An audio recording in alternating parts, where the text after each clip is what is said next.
I know the last episode we were on, we brought up application season. I think by the time this one drops out, we'll be right into it, at least for Colorado. March 1st is the day the application for big game opens. If you're going to be applying, you gotta get your small game license too, so be aware of that. New thing, I just got my new regulation book and was flipping through it. The only major new thing, it's going to hit non-residents hard and make a lot of people stomp their feet. And I get it. Uh, the non-resident tags, there's no more over the counter. It's going fully draw for non-resident.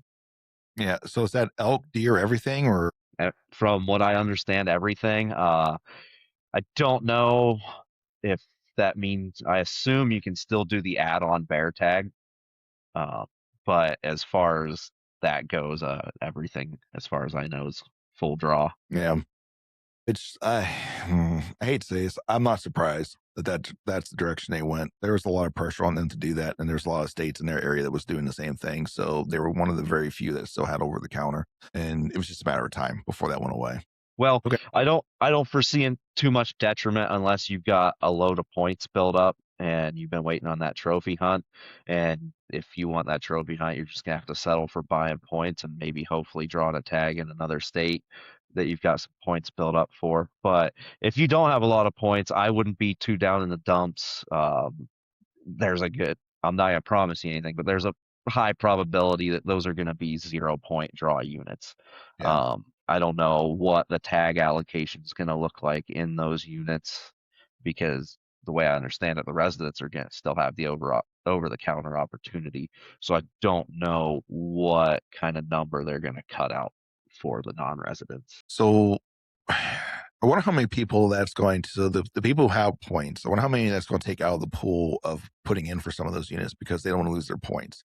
Can they go into like the secondary draw and not lose their points? Yeah, Or yeah. So with the secondary draw, it doesn't take any points from you. You don't gain any points, but you don't get any points taken. That being said, we'll see what it looks like after the first year. I know with the area that you and I like to hunt, the area I live in, there tend to be a handful of leftovers that in that secondary draw that don't seem to be an issue to grab. well, it's rough country. It's It's not rough. forgiving. It's not It's forgiving. not quite the San Juans, but it's not forgiving. The good old San Juans, yes. We've been there before too. We've been there. The harder Oh, it gets, we just like to make it hard. We just like to make it difficult.